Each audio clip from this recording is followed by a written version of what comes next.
for you and tell me what is a hot button issue for you lately. Like what's got you very intrigued? Why don't you start off there? Oh God, where do I start? I have so many things, but also beautiful intro. I haven't seen that one yet. Absolutely gorgeous. So excited about that. Like I felt very emotional watching that. Oh, wow. And also, hey Laura, super excited. Congratulations on the goats. Thank you. I'm so happy. I have to tell you my goat story one day, but oh my God, I can't wait to see you. But okay, so some things that are on the cusp of my mind again is probably this Russia-Ukraine situation, just the aggravation of the media. Do I think that there's a problem? 100%. There's definitely problems. Is everything Russia? No. And unfortunately, there's a lot of people who are Russian, even in the States, that are going through lots of issues and being targeted for things that have absolutely nothing to do with anything that they had any power to make decisions about, any more than we have any power to take down our situation with our president and all of that mess. So I talked to a couple of people last week who happen to be of Russian descent that live in America, and they moved out into the country to get away from all the drama of what's going on because they've been so harassed and have so much stuff going on. And what's ironic is, number one, they've been here forever. So, they've been here a couple decades. Number two, both of their parents have one dad that's Ukrainian and one that's Russian. So they're coming from both sides, literally. They're split. And also they happen to have a Ukrainian foreign exchange student living with them right now. So obviously they don't have a problem with the Ukraine. And that's what I'm seeing across the board with a lot of the people that I'm talking to that happen to be Russian, is like, they don't want to do this any more than we wanted Afghanistan or Vietnam, or, it's like, what do you do? But it's worse because people are like dumping out vodka and canceling everybody and, being really mean. And it's just sad that all of this has to happen or it actually doesn't have to happen, but all the brainwashing and all of the weird putting us against each other kind of energy division stuff is an opportunity. And I don't enjoy that opportunity. And I wish people would wake up and see like that there's not a lot that anyone can do. Now, even the kid who is the exchange student, her parents, her mom and dad got out. Her mom got out and her siblings got out, and they're in Poland right now. But the dad is hiding in some shack wherever. So is shit really happening? Yes. Is it happening like they're trying to say it is? No. Is it very, I've seen a lot of footage over there where people are like, there's nothing going on. It's just another day in a lot of places. So, but that they can't put anything on the media unless it's like tragic and fearful and terrible, and they're even staging a lot of this stuff. I've actually watched a lot of staging situations where someone looks like they're homeless because they left and they're sitting on the side of the road, but really they were like told go sit there, or they're setting up things at the railroad station to help supposedly people coming over or whatever. So I don't know, I just yeah, like Vicky is saying, why are people still watching TV if they can't even differentiate like the facade versus what they're, what's really happening? So that's that in a nutshell. And then agreements is another topic, but we can get on that later. But go ahead. Okay. Hi, Vicky. Thank you for joining. And we have Live Well, Whole and Free. I love that. Hey, I love seeing you here. Thanks for joining. And anybody else who joins. Now, let's pose the same question to you, Laura. What is a item, a thing right now that has you really motivated and in any way inspired, or however you would say, concerned? Right, right. Well, definitely what Dr. Sharnael brought up, and I'm not going to go into that topic because she just really voiced it thorough enough, and there's not a whole lot to add. I would say, and this is always a consistent thing for me, is just future generations, the indoctrination of our children, and just the confusion that they're going through. I just feel this is so harmful to their psyche in the long term, but I also have a lot of faith that very powerful star seeds or really advanced souls were born into the world and into these situations that will stand up and say, I don't think so. Because I know that a lot of us did when we were growing up, and it wasn't to the extreme that we're seeing now. So when it's to the extreme and you're a conscious or awakened advanced individual, I'm not trying to use those words on myself like I'm so advanced, but when you're really able to see through the programs and through the lies, and it gets to this kind of extreme, I think the uprising in the children as they develop and grow up are going to be able to really stand up and say, this absolutely does not like align with my intuition, why I'm here on this planet at this time. It doesn't align, you know, with my truth. And even if there are concerns about, you know, the weapons being used in all forms, all these different kind of assaults, I feel that the override frequency of somebody that is beyond the 3D thinking and beyond the mind control or social engineering or getting caught up in the personality matrix is a higher frequency than these dark technologies. And it'll begin to neutralize and collapse these dark technologies and even override things like 5G.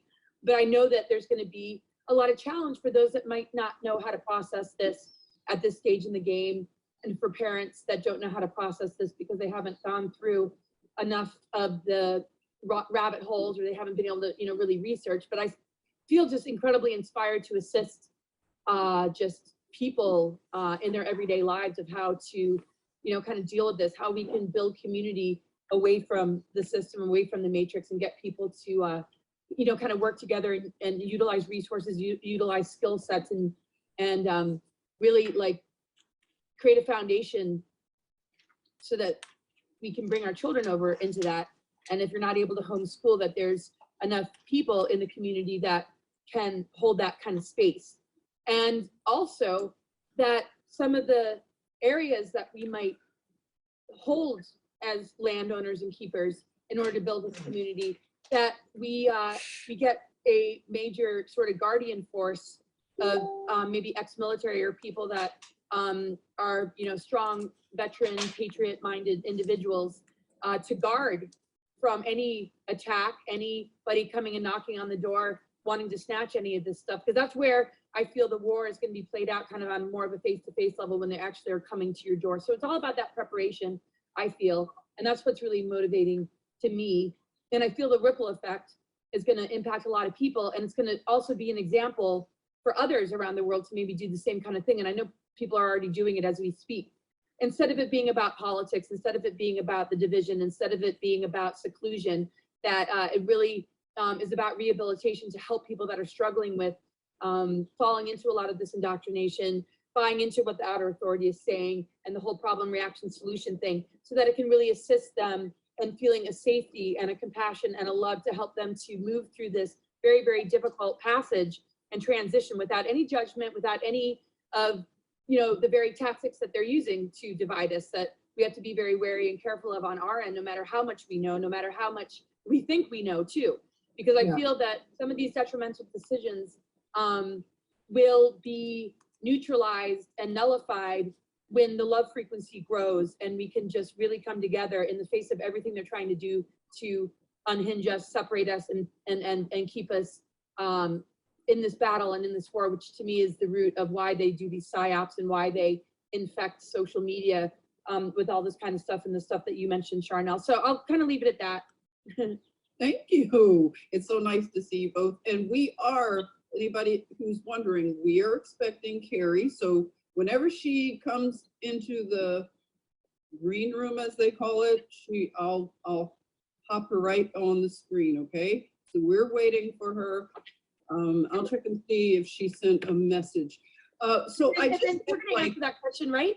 Jennifer, pardon me? you're Oh. gonna answer that question too, right? Oh, yeah, thank you. You know, I almost forget when, you know. I know when I do the interviews too, I'm like, or a round table, I'm like, It's like, oh yeah, let it be a round table. Okay. Oh, okay. So what's on my mind right now that I want to get feedback from you all.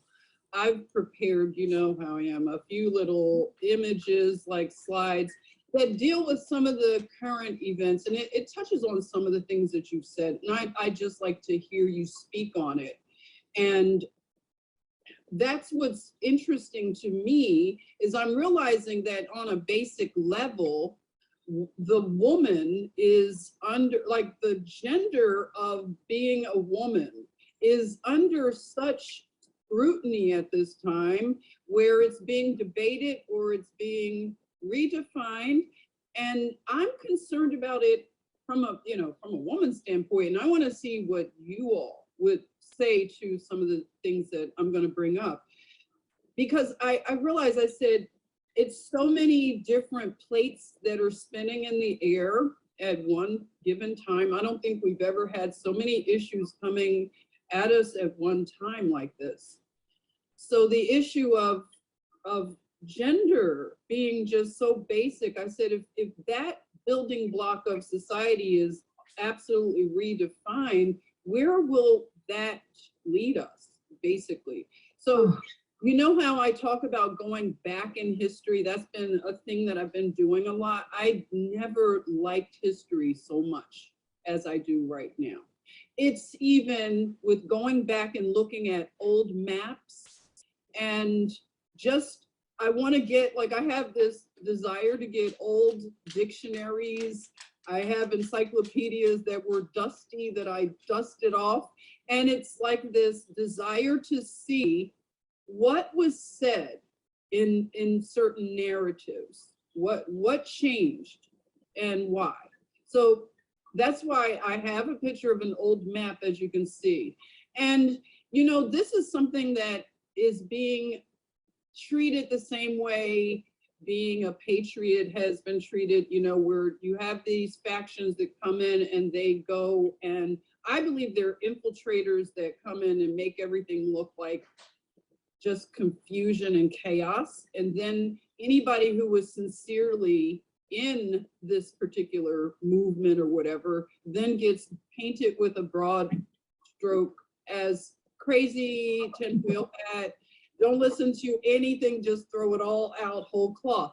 So that's why I'm like concerned about issues of history and narratives changing, maps changing, country names changing. It just keeps you off balance, you know? So what I want to ask you now, I'm going to go through, you know, I just have this old map and it's focused on that area of the world of, if you want to call it a globe, I'm not going into a debate on flat earth or anything like that. And I want you all to say words. I hope you don't edit yourself. I know we've become very accustomed to saying jab and whatever else. I just want us to say the words, like, because I don't have this on YouTube, because I know that when we get together, YouTube is one of those highly censored areas. So we could put it on whatever platforms, you know, we feel we want to, but I just want us to be free to talk right now. Okay, so no censoring. Okay, so there is an issue, I brought it up, I think the last time we were live together, where the area of Tartary or Tartaria, this is something that, this word is somehow now like tinfoil hattish. You know, people are like, don't talk about that, don't look into it. And it's weird, you know, it's weird because it's like, well, it's on the map. And I was always somebody that loved the globe. I had so many globes and I would look in my encyclopedias and I was always interested in all of that topography. And, you know, just to think that in school, we never learned, I never learned the word Tartaria. I didn't know anything about it. So I just wanted to say that, you know, history has just been exciting to me lately. And these kind of going back, you know, you could say like kind of time traveling. But I know this is a little odd. Oh, wait a minute. I see a message from Kerry. 1 minute. Let me just check and see if she has everything. She's having trouble getting on StreamYard. Yeah, looks like StreamYard is having some problems with, she's having, Sorry, everybody. We're just going to take care of this one little technology glitch before I go on. What do you think I should do? Resend, or do you think? I can drop it in the box. You want me Okay. I'll resend it to her. Okay. All right. Let's see if that works. And 1 minute.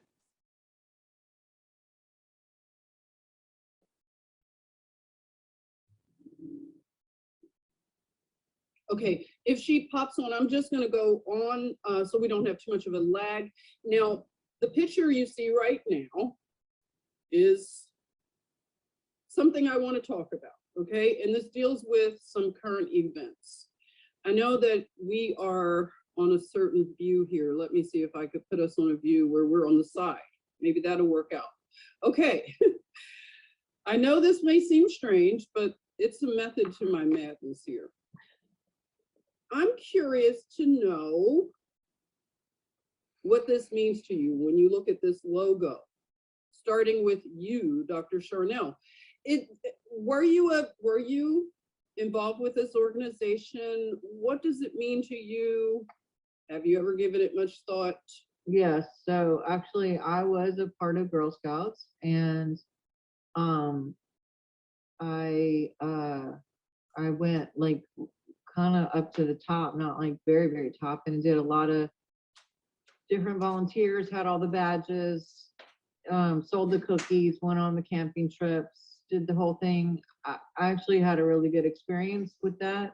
And also as an adult, I ended up working for United Way for Girl Scouts for a time period, as a buyer and a creator of their swag. So basically I would buy all the book bags and the cups and the pencils and the water carriers and whatever, and then I would get them designed, and then they would have this in their catalog or their shop or whatever to sell for the whole United States. I was the, I don't know what you, designer, whatever, for all of their products. And I was fired from them because, yeah, because I gave I think it was a banana and a Rice Krispie bar to a homeless person that showed up hungry. I don't know. I can't hear anybody. Hi, Kerry. Kerry's on with us. Kerry, we hear you. Can you hear Kerry? I hear Kerry. Yeah, I can't hear you guys. I don't know if you can hear me. I don't know what's going on. I hear you. Let me put in the comments. I can hear her. Hear you, Kerry. I don't know if she can see chat. Am I muted? Does somebody have me muted? No. Can you see that, Kerry? I can hear. Can you all hear her, right? Yes. Yep. Okay, we hear you, Kerry.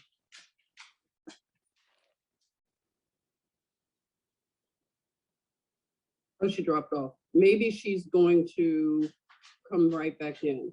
Okay. Isn't there something you said, Sharnael, that once you start the broadcast, it's a little bit different? You have to kind of be there in the moment it starts. Maybe not. Oh, really? I didn't know that one. Once it goes live, you have to start it. The host has to actually go live, or it cuts out and you can't get back in. But Okay, she's not hosting. Legena is hosting. Right. Well, we don't want to lose where your train of thought was. Oh yeah. So anyway, I got fired. You got fired. Okay. I got fired for helping to help with a homeless person that came in, which it kind of was like, and they also would take money out of your check to go towards United Way, which now I know is like a bad fit for me. In my research now, that I don't know where that money goes or what's going on. It doesn't, I don't think it's a good thing. And you know, this emblem, it kind of looks a little black and white-ish, you know, very divided.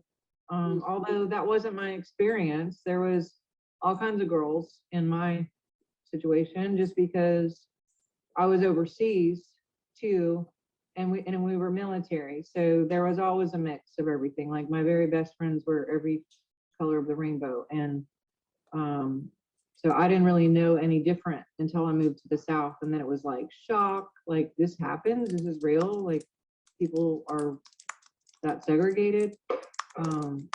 It's different now, but it was really crazy bad when I moved here 20 years ago. But so I don't know if that gives you any insight. My background and what it means to me is kind of a mixed bag, because it was a great thing as a kid, but when I really researched where the money's going and what the situation was with that, and then just getting fired for helping, like, isn't that the whole purpose of, you know, being a good person, you know, being honest and fair and helping people and serving? But I got fired because I think they thought, like, if I gave that to him, the guy's gonna keep coming back, and whatever. Wow. That is, I didn't know you had that personal experience with the more corporate side of it, right? So let's hear what your experience is with it, Laura. Were you ever involved in the Girl Scouts, and what is your past and current feeling about the organization? Well, I've always appreciated this kind of stuff. I grew up going to camp, just all sorts of overnight camps that were, you know, pretty rugged. But it was like pretty much every summer, starting from a really young age. So I was used to sort of like working in groups. And then I later pursued wilderness expedition leadership, which I did for a couple of years, which was way in the backcountry, of doing wilderness stuff. But it was sort of just like always like a huge break for me from just school, which I never had a good time in. I could see through a lot of stuff. I wasn't really interested in a lot of the subjects. I was more into the arts and more into, you know, more of the other kind of stuff. But later I got really into the sciences, but into a more expanded kind of science. But anyway, when the Girl Scout thing kind of rolled around, that was more during the school year. Like, this is something that you can do as an extracurricular activity. But I remember starting with the brownies, and I remember, you know, wearing the uniform. I remember like being all wild with my friends, but it was sort of like the prerequisite before you're a Girl Scout. And I had so much more fun being a brownie because it wasn't as structured and disciplined. And I appreciated the Girl Scouts because you achieve things and you get your thing with your badges. But my sister, who was a year ahead of me, who got straight A's, who was just like top notch at everything. And I wasn't jealous of it or anything, but you know, she was the ultimate Girl Scout. It was like her stash was like filled with like every. Later pursued wilderness expedition leadership, which I did for a couple of years, which was way in the backcountry, of doing wilderness stuff. But it was sort of just like always like a huge break for me from just school, which I never had a good time in. I could see through a lot of stuff. I wasn't really interested in a lot of the subjects. I was more into the arts and more into, you know, more of the other kind of stuff. But later I got really into the sciences, but into a more expanded kind of science. But anyway, when the Girl Scout thing kind of rolled around, that was more during the school year. Like, this is something that you can do as an extracurricular activity. But I remember starting with the brownies, and I remember, you know, wearing the uniform. I remember like being all wild with my friends, but it was sort of like the prerequisite before you're a Girl Scout. And I had so much more fun being a brownie because it wasn't as structured and disciplined. And I appreciated the Girl Scouts because you achieve things and you get your thing with your badges. But my sister, who was a year ahead of me, who got straight A's, who was just like top notch at everything. And I wasn't jealous of it or anything, but you know, she was the ultimate Girl Scout. It was like her stash was like filled with like every thing that you can imagine. So when it was my turn, I'm like, am I really just going to follow in the footsteps and do, I mean, I'm just sort of like, well, somebody in the family is doing it. And, you know, it wasn't like I was thinking it at the time, but maybe in self-reflection, maybe that's kind of what happened. But I remember getting in a lot of trouble. I was a troublemaker. I was hanging around the more rebellious Girl Scouts. And I got kicked out. Oh no. Yeah, but then I moved to England and I joined Girl Guides, which was similar. Oh, and yeah. because I had sort of a weird experience with Girl Scouts, I was a little bit hesitant, but my father thought it was a good idea because I went to England by myself without my sisters. I was like moving into 7th grade. It was my 7th grade year, but in England, and at a all girls school, not like an elitist school, but a very rundown convent with a lot of really pissy nuns. So we just laughed our asses off. And it was a very rundown place with, you know, we'd be kind of like in mobile home, kind of like shack, kind of like schoolrooms, but we still had to wear the uniform. And I did the Girl Guides, and it was And it was a lot more fun because everything was fun because it was a different country. So it was more like, I'm just gonna have fun because it's just, you know, even though I was born there, I was just able to get more out of it. But I have to say, I do really appreciate what it represented, but it was just at that stage in my life where I was a little bit more loose at the seams. And there was just some sort of like obnoxious sort of girls in the American Girl Scouts that I think sort of spurred on my rebelliousness. Because I don't really put up with that, or like the bullying types, without them realizing, wow, we really can't mess with her. And I just kind of like fly off the rails sometimes. So that's my experience. I love it. Thank you. Okay, Kerry, I'm so glad you found a way back in. Are you able to hear us now? Yes, yes. Yeah? Okay, wait a minute. Can you hear me? Unmute your mic. I've unmuted it. I think you're muted. Okay. Oh, We yeah. can't hear Okay. you now. Okay. Yeah, I guess. Hold on. Okay. Oh, there sorry. you are. Okay. Much better. Hey there. Hi, Kerry. Hi. Hi. Morning. How are you doing? Tell us what's like going on with you, along with, let us know if, first of all, tell us, this is what we did in the beginning of the roundtable. What is your hot button issue right now, currently, today? And were you a Girl Scout, Kerry? And what do you think about Girl Scouting? Maybe previous, like as a Girl Scout, and now as a post Girl Scout? Let us know. Okay. My hot issue right now is what is called, hold on. It's basically whether we have a president in exile. So I want to talk about that if people are interested. And I sent you guys a link so you could have watched it if you were interested to watch it. And anyway, I think it was a really good show. And let's see, my Girl Scouts. Yes, I think I was a brownie for a brief time and a Girl Scout for a brief time. I have no memory of it whatsoever, other than wearing an outfit, you know, because I was very clothes conscious when I was a little kid. And I think it came from a prior life. You know, my mother used to take me shopping to buy like one new dress a year. We didn't have that much money.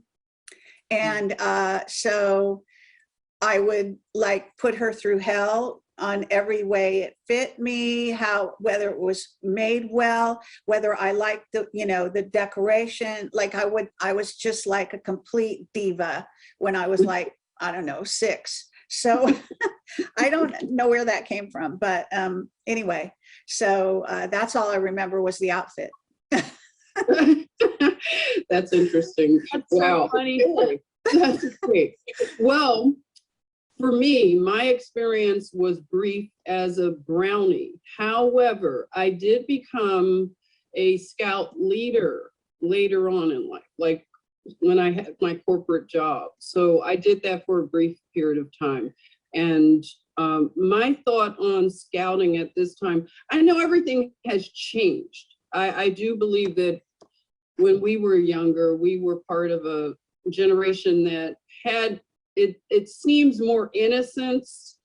And now it's just so complicated being a child and being a teen, even more than ever. I think this is the hardest time to ever grow up for them. And I always try to remind people of that, because it is just terrible what they have to choose. They're, you know, forced to comply with these identity politics and things of that nature. So, you know, everything's gone woke, in other words. So I don't even, like, I've been kind of out of the loop with the scouting. I didn't go through it with my daughter, but I just recently came across some things that were concerning to me that deal with some of the issues. And this may be a throwback for some of you all with some of the badges, and like you brought up the badges and the competition for the badges. And, you know, it's all about merit, right? But I don't know what it's like now, because merit has a bad name and leaves a bad taste in people's mouths, because it makes people feel bad when, you know, somebody else, you know, excels. Now, I bring that up to bring this up, okay? That the Girl Scout, okay, the whole issue of gender and being a woman in today's world with all of the identity politics. And I don't know what wave of feminism we're on right now. I've lost track. Fourth wave, fifth wave, you could kind of let me know. But this was something that to me was a little odd. I don't know about for you, but I want to hear your take on all of the sexy women with the guns and the, you know, they're representing Ukraine and they look like models right off of the runway. And I'm just wondering, do you think this is real? Are these beautiful women really part of a military like in Russia and Ukraine? Or do you think this is somehow staged for some reason? And what would it, like, just give me your thoughts, Sharnael. Like, did you see a lot of this type of imagery with the beautiful women and, you know, they got the AK-47s, and what do you think of all this? Oh, your volume is off. I do believe that some of it is staged, and I think that probably some of it's real, Okay, all right. personally. And, okay, and Just because I actually know some people that are over there and they are experiencing terrible things, but I also know people that are over there that are saying nothing's going on. We have no idea why this is all over the news. I've been hearing a little of that too. Yeah, it's like, so it's kind of what in my personal opinion is that it could be something that's like, you know, just because 9/11 happened, which we know was a false flag and all that, but I'm saying, yes, that was a terrible thing and everybody knew about it all over the world, but it didn't really affect, you know, like Chicago or, you know, not as far as firepower or bombs or, you know, yeah, did people in Chicago freak out that this terrible thing happened? Sure. And was it epic and everyone remembers exactly where they were when it happened? And is that traumatizing, having it over and over and over on the TV constantly to remember everything and see it over and over again to traumatize and reloop and signature code, all that. But sitting at home, you know, wherever you are in whatever other state, if you're not in New York City, you're not seeing anything. So there probably are pockets where in the Ukraine where things are crazy, but maybe other places they're not. I don't know, but there is a lot of staging going on, a lot of staging going on. Okay. What is your opinion? Have you ever served in the military, and what's your take on women serving in military? I don't know if you're gonna like my answer personally. I want your honest answer. We're grown-ups. We can handle each other's opinions, and don't edit yourself, please. All right, so I have not served. I thought about it. My dad was military, 21 years, and my son-in-law is a Ranger. And personally, it reminds me of the sports situation a little bit with the gender thing. It's like letting, you know, a dude swim as a woman, but he's a man kind of deal. I'm just saying, as a doctor and someone who understands anatomy and biology, there are literally things that guys are built to do because of their body structure, because of their muscle twitch, because of whatever, that they can physically do better than us, unless we're, you know, really maxed out on whatever. I don't know. We can shoot better. We have better focus on shooting, like actual hitting targets. And there's a lot of things that we can bring to the forefront that would, you know, help out in the balance of things, because that's what it's all about, is balance. But anything forced where it's like you have, for men or women, I don't think anyone should have to be drafted or made to do anything. And I personally, if my son, who I do have a son-in-law, and I consider him a son because I've known him for 10 years, he's on the top of his game athletically and everything. And so is my daughter, actually. But if there was a war, of course I wouldn't want him to have to go and do anything. He would be the first one to go, but I wouldn't want him to have to depend on a woman that's like 90 pounds to like drag him off if he needed help or something, because physically I'm just being a realist here, that I just think that that's not equal. And that if the guys would have to make up for that or feel extra protection about the women, and then you can go into the whole other side of it where the women who are doing what they're doing, they're ostracized. There's been so much cover-ups with sexual abuse and ways to rank up, sleeping with all the people, and like total rapes, literally, when they go off in the field and things. Like, there's just a lot involved with all of that. And so it's very complicated, complex answer. But if my son was in a situation that needed help, I would rather him have a dude that's as big as him and strong to carry him out of whatever, or to get stuff done. And that's probably not politically correct. I'm all about women's rights. I'm all about women if they want to do the thing. But I'm just talking about on a physical thing, I guess. Probably pissed everybody off. Not at No, all. I don't think so. I appreciate that. And how about you, Laura? What do you feel? Have you served in military? And what do you think about this? Did you see a lot of this imagery that I have up here with the beautiful women from Russia and Ukraine with these guns, and they're on the, I don't know, front line? I just want to interject once, because you keep calling them women, and this is a young girl in the front here. I don't know about the one behind her, but this is obviously a child. She looks really young. That's a good point. Thank you, Kerry. And It's just bothering me, you know. yeah, Just, no. Okay, so are we all seeing that these are children She possibly? looks like kids, especially that big picture. well, I mean, these Okay. are women, you know, obviously to the right, those are women. I don't Right. know, they're in the smaller one because it's more mixed and hard to see, but this is a Mhm. little girl in the front. I mean, I could, you know, that looks like a child to me. Okay, that's good. Thank you. Thank you for that. Because one of the things I was very mindful of is when we were talking about the children involved with, being victimized by adults in, sexual situations, they were calling them, what is it? Underage minors. It's always a euphemistic instead of saying this is a child, this is a baby. But okay, there's a mix of ages, it looks like here. So I agree with you, Kerry, that one in the very front, she could go for very young. I don't know how young. We would probably all have an idea of just how young she could be.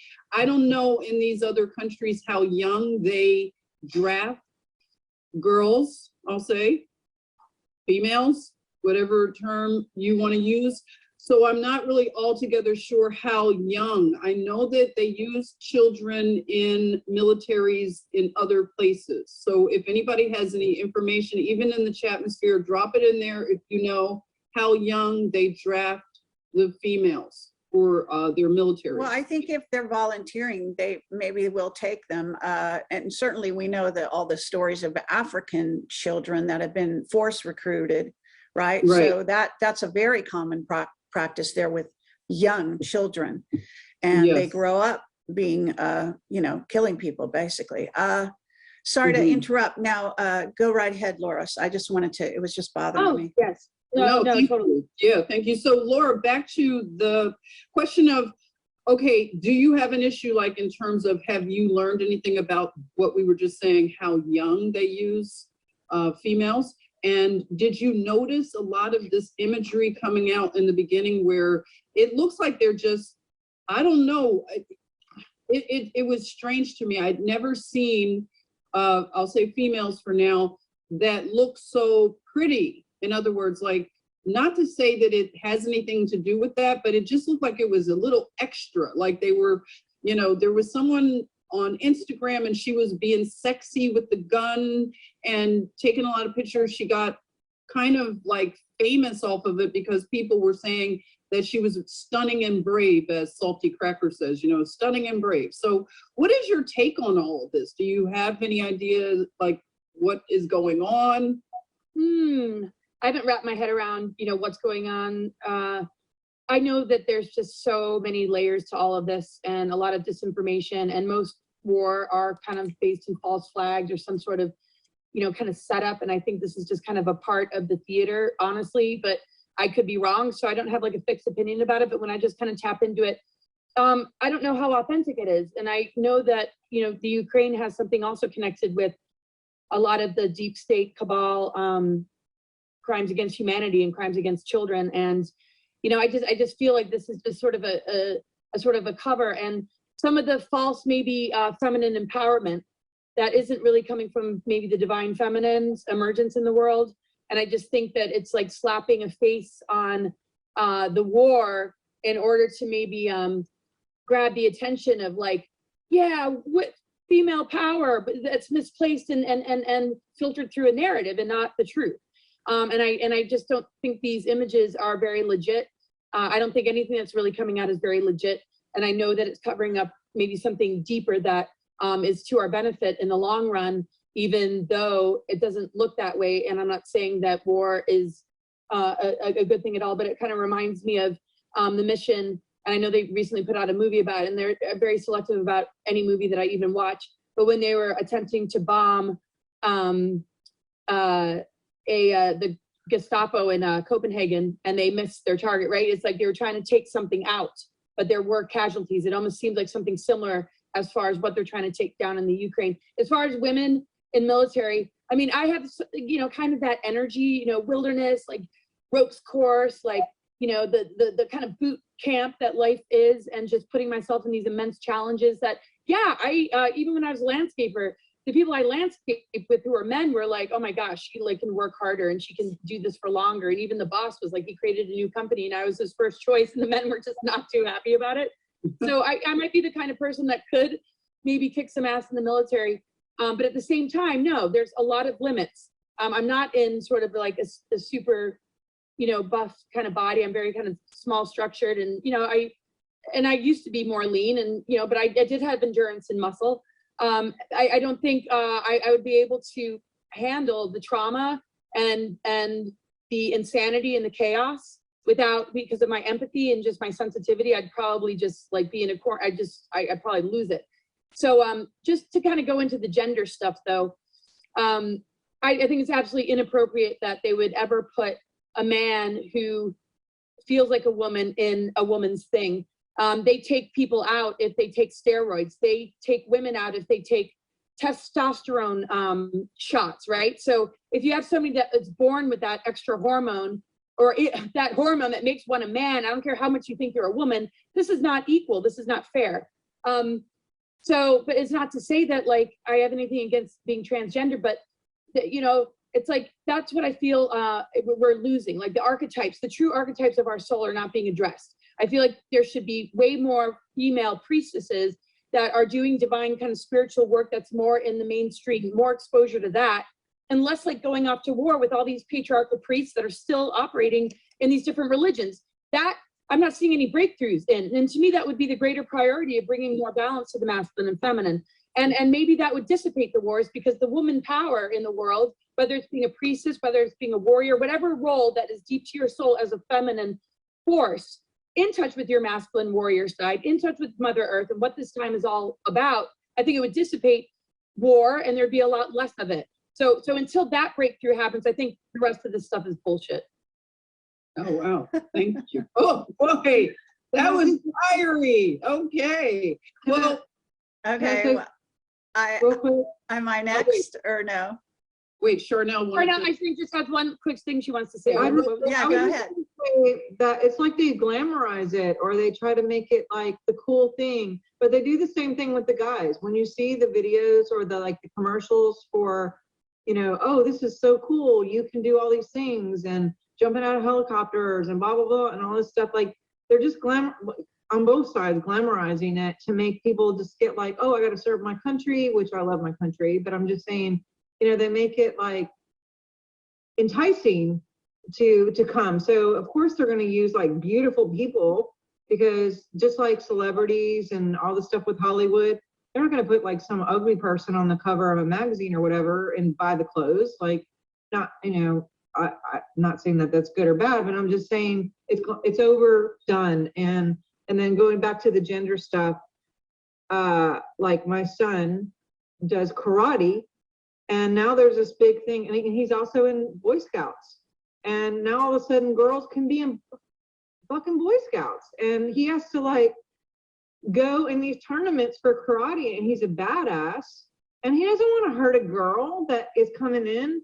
And you could tell, like, she's probably kicking, you know, good kick-ass girl, but he can take her down. And he's not even a big dude, but you know what I mean? Like, I literally, when I go to these tournaments and or Boy Scouts that's now can be Girl Scouts, like, I think it takes away from the men's thing to be able to go do their men thing out when they go camping. Now they got to have a chick there, and maybe she's on her period, or, you know, like, I know it's just crazy, but it's like stuff that I didn't have to deal with. I wouldn't want a boy on my Girl Scout thing.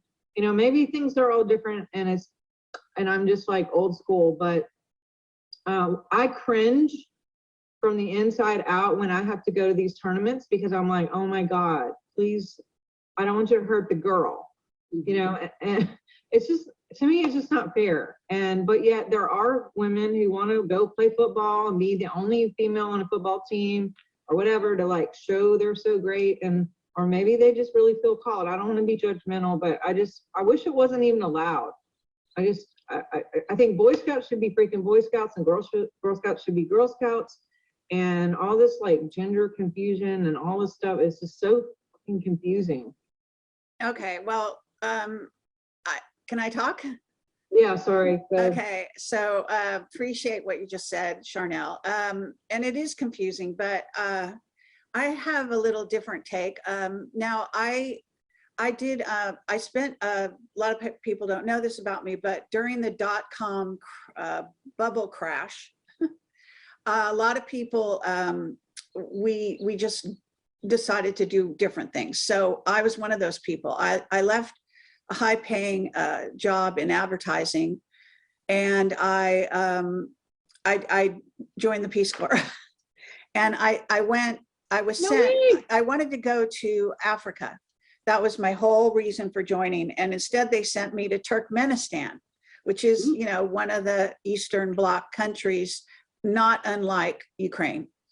And I lived with a young teenage girl and her mother, and we just hit it off incredibly. And I only stayed there a month. And this is when I was in, you know, there's a lot of Russians in Turkmenistan. It's also on the border of Iran. And it, you know, and they thought I was Russian. So they would talk Russian to me, and then I wouldn't, you know, they'd think I was rude because I wasn't answering in Russian. I didn't know Russian, but it's just something about the way I looked. They thought I was Russian. So anyway, I lived in that culture, and it's very interesting. And because she was young, I went everywhere with her. So I was like with this teenage girl in this they burn trash outside the apartment in the middle of the street. This is a very poor area. And then actually I left Turkmenistan, and I left the Peace Corps as well. Not only because I got a message that, you know, a psychic message, I wasn't supposed to be there, but also because I was supposed to go in to teach in the school. That was like where the destination for the job was. And when I went there for the, you know, job interview type of thing that goes with it, they wanted me to use corporal punishment on the kids. And no fucking way would I ever do that. Yep. This is a Soviet fucking system, okay, back in the day. Yeah. And this wasn't that long ago. This was like 20 years ago. So what was I going to say? Well, basically, I don't know, I got really close with this young woman, and, you know, she's 16, but, you know, so I hung out with her and her friends, and everything they were talking about. And then we went and, you know, instead of doing banks, they go into this market, and then you get to know the money changers, and you change your money there. And, you know, it's a very unusual, very different kind of life. And when you go in a regular store, they have nothing on the shelves. They had like, you know, I swear to God, like, you know how you have a grocery aisle and then there's all food? Well, no, there's like 1, then space, then 2, then 3, then 4 or 5. That's it. That's the whole store. Is like hold hardly anything. But the marketplace, of course, has everything, because all the farmers come in with all their stuff and, you know, all that. So basically, I would say, you know, people don't understand women at all. They don't understand women. They don't understand girls. They don't understand us. Okay. So this world is set up with some sort of sick, twisted idea about who we are, what we can handle, and how mature we are. So I just want to say that 14-year-old girls are a lot more mature than people realize. And that's also part of what's going on, is that half the world has been marrying 14-year-old girls to, you know, even 80-year-old men, but certainly younger men, even in, you know, 20s, 30s, 40s, 6, you know, whatever. That's customary in the Middle East. Okay, that is very common. So they don't consider it pedophilia, okay, when you do that. Now, forcing, and some of this is like forced, and Africa has the same thing. And they do horrible things, brutalize, you know, young girls in certain African societies. I mean, we're talking about cultures that are just so different than America and the West in their way of looking at humans. And that's also why they wear the burqa, for example, hiding everything, right, about who you are. After a certain age, a girl has to dress like that in certain societies, as you know. And I've traveled the whole world. So anyway, so I do want to preface everything like that. And I do think that these, like I said, these are young girls in the first picture over here. The one behind her is probably in her teens, maybe. And she certainly looks like she might even be 12 or younger, as far as I can tell. The women, look, there's nothing wrong with being beautiful or attractive and having a gun. So what? You know, you are doing whatever it is you believe in, or your job is, or maybe they're forced by their parents, or who the hell knows, you know, but there's a camaraderie. Now, these may be staged photos. A lot of photos are staged, obviously, and there's propaganda. So they take zillions of photos, and the ones that are the most, you know, provocative, they would publish. And you also have to understand the Russian, and for all intents and purposes, that part of the world, Russia is kind of that society. It's a culture that has pervaded all of that area, okay, Eastern Bloc. And I can see that Ukraine's no different. What that means is they have a completely different view of sex. You're not going to believe this, but nobody talks about this. I don't know why they just don't know anything about it, I guess. And because I was a woman over there, you know, a relatively young woman, I just was party to this.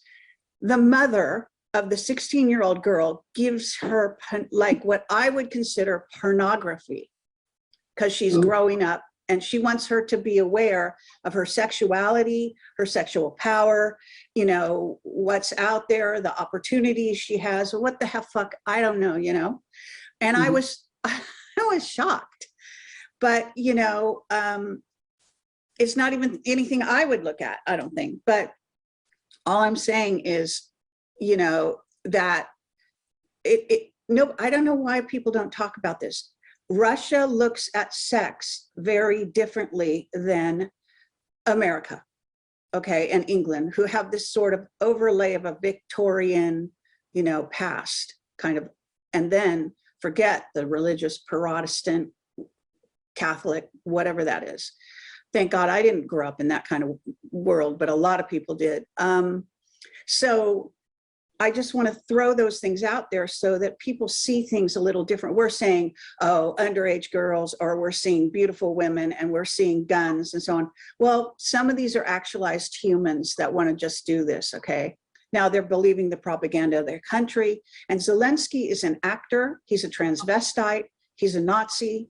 This is all known. Okay, there's tons of photographs, tons of evidence of all of this. You know, he's been an actor forever. And actors, if you don't know it, I worked in Hollywood I was an actress for that matter, but I worked in Hollywood for 20 years. You know, when you're an entertainer, you're very fluid. You know, if somebody tells you play a man, you play a man. If someone tells you play a woman, you play a woman, you know, whatever, right? So what you're seeing in the larger society is something that's always been normal in Hollywood, for one thing. And for another thing, you know, I grew up in California, and Northern California and going to San Francisco. And San Francisco was the center of, the 60s and doing whatever you want and so on and so forth. And, so a whole different sexual mores than what you guys are growing, or younger people grow up in now, which is like some weird thing. But now it's completely going the other way, more like the 60s again.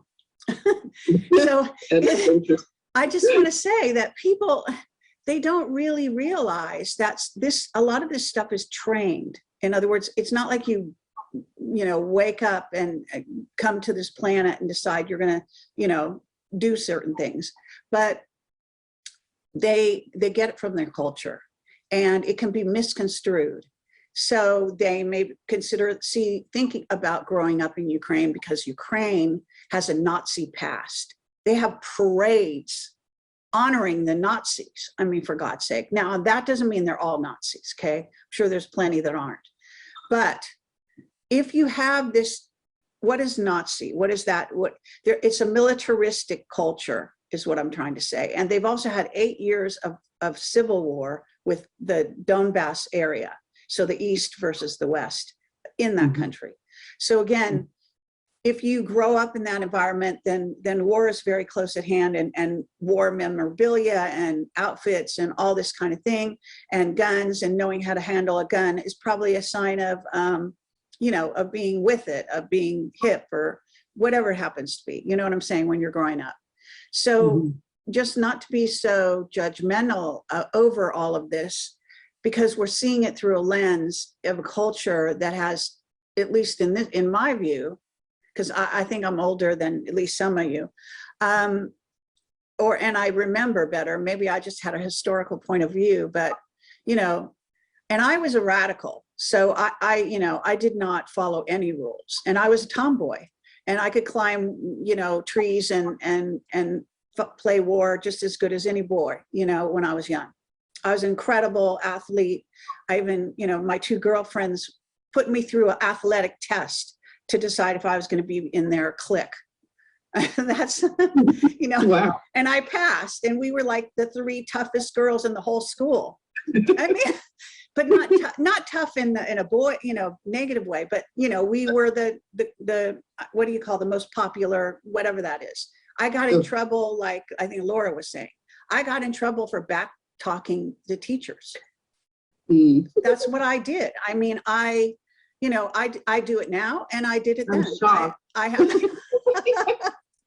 We can't see this. We cannot. It's so bizarre. I can't believe that you would be like that. You have to show receipts, Kerry. We cannot believe this. All right, enough said. So you were asking my opinion. Oh no, I love it. No, this is So, great. Yeah. I'm just throwing all that into the mix. So I'm not so judgmental. Of course, I don't like to see growing up in war, but if war is all around you, and let's say you're 8 years old, and for 8 years you've been seeing a war, and so now you're 16, what are you going to do? You're going to go fight for your country. You don't know that Zelensky is, or maybe you do know he's a Nazi. Maybe you even think that's good. I mean, I don't know. Some of the country believes they're fully Russian. That's the I think it's the eastern part, the part next to Russia, what is called Donbass. So a lot of they are self-identified as Russian. They take pride in being Russian. So they wouldn't be the ones in these pictures. I think these come from the Ukrainian side. So they will be the ones fighting the Russians.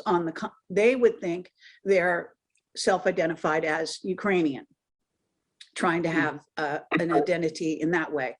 They probably don't even get the politics. I mean, like, who does? What are we talking about?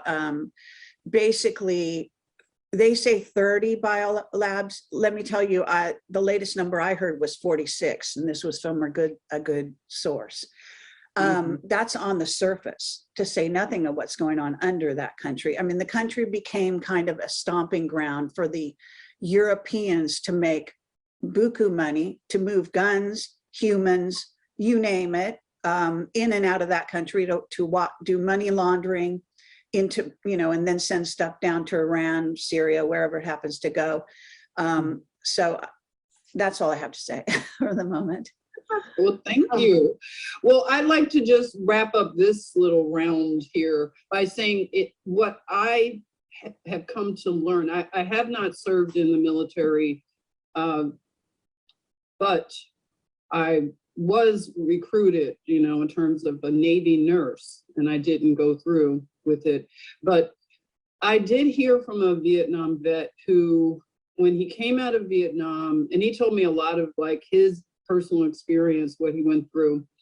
And I'll tell you that he definitely doesn't adhere to anything with the United States government. He lives completely outside of this system, as much as he can based on his, experience in Vietnam. But he came out and he knew a woman who was also over there with him, who had gone through the, combat somewhat, back then. But he said that she was so transformed when they had come back and tried to have a marriage. He felt that women become so transformed in not a good way from war and fighting and things like that. So he felt like, don't ever, join up and sign up for the military if you're a woman. That was what he was, telling me, and I've known him for a long time. And that always stuck with me. And I do feel that the fighting, first of all, we don't have the true narratives like you all have, like you've raised, Kerry. There are a lot of cultural lenses. We have to understand history and things like that. For us to jump in and choose sides is very ridiculous. It would be like if you had a fight with your sibling or your husband and someone comes in from a totally different place and tries to say, well, you're wrong, Kerry, you're wrong, Sharnael, you should have done this. You will both probably leap on that person like, what are you talking about? You don't know our history. You don't know what he did last week. I mean, it'll be all kinds of things that you don't know. So I feel like war is just, I'm over it. The more we learn about the past, because that's what I'm doing a lot, is going back to history and learning some of the stories that weren't told. Things like Operation Baby Lift that happened in the Vietnam War after it was over. They were lifting babies. They had the Playboy bunnies in the plane. Hugh Hefner was, these are things that really changed how I view these things. And back to the whole issue of the Girl Scouts, I was just looking at the way that it looks militaristic. Like, this is a vintage picture I want to show you all, where it is, I don't know, this is the thing that I pick up on. It seems like it's getting women girls warmed up to military. And not to knock military, I know that's a touchy issue. Oh my God, it's like, support our troops. You don't question anything, just support them. I support people and I support issues that are good. Now, if I'm not getting all the information, that would be just like a soldier going in who doesn't know. We both don't know. A civilian as well as a soldier doesn't know what these people are really up to. So I just want to say that when it comes to the touchy issue of, are you supporting our troops blindly? Or you're not patriotic if you question things. I think that's not fair, but it's good to have the dialogue. And, I think it's a very good dialogue. I'm sorry, but I just want to say that don't forget that for the last 10 years at least, all the heroes of movies that are fighting are women. This is a Hollywood trend. This is an Illuminati trend. They're trying to break up the family. They're trying to change the role of women. And I just want to interject one thing that you mentioned about this guy saying women get changed by war. Men get changed as well. I mean, this is, come on. I mean, they are changed irrevocably as well. So to say just women are changed by war and, oh, that shouldn't happen is, again, that's, from my point of view, is a sexist statement. So I see that as sexist. Now, other people might think, oh, well, women should be, like mothers and stay at home and all the conventional things. I understand people questioning gender because we're talking about souls. Okay, you're a soul first. and a human being in a body second. So how you manifest and how you choose to manifest and the limitations around you have everything to do with the society you're born into, and then your own guts in rebelling against that. So just saying, to think that there's a supposed to be a certain thing, there is a reason why people are rebelling against all of that now. I don't agree with it in many cases. I'm not for a lot of this crazy shit, like having trans athletes go in and compete against ones that aren't trans, because maybe they should have their own fucking club, I'm sorry. But I agree. I'm just saying, I think there are a lot of issues here that we really have to dig out from under. And I think it's great that you brought up the subject today. It's kind of a refreshing topic. Oh, good. Well, this is a perfect segue. Thank you, Kerry. Now, and I know, Sharnael, you touched on this, either you or Laura, both of you may have. Now, this is a hot button, okay? Not really. Well, this is right now what I'm seeing, and I see this is a topic that, with all the distraction, we have to do, like what you said, Kerry, we have to get to some understanding, some kind of agreement, maybe compromise, something going on, because it can't go this way. It's not fair. I'll start off asking you, what is a woman? And now that we've had now we have this new Supreme Court appointee, and I'm not going to attempt to say her name, but if you know how to say Ketanji Brown Jackson, who was asked the question, what is a woman? And she would not answer it in a way that is just straightforward. And some people feel, I've read some of the different articles where they felt like she did answer it. She answered it by being there, by being a woman who has overcome. Literally, that's what the author said to one of these articles. Like, she answered it by just being there. And they went back into some, whatever history of her fighting her way to this level, and just her mere presence was the answer to the question.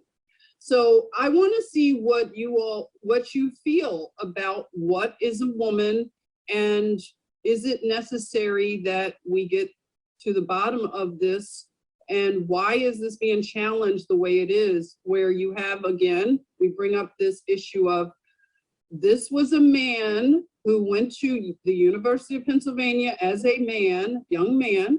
He changed his gender through hormones for a year, and now he can compete as a woman in a sport that he is dominating. And I want to see what you think. Sharnael, are you around? I don't see your picture, but you could be there listening. I'm sure she'll be right back. Okay, so you'll take this one, and then she can take it when she gets back, if you like. Yes, please. I gotta run here in a little bit. This has been such an awesome conversation. Oh, sure, now go ahead. Sharnael, my question is, what is a woman, since this is now like such a hot button? Like, we have the Leah Thomas from University of Pennsylvania, started out as a male athlete, now woman dominating and just causing a lot of controversy, a lot of pain.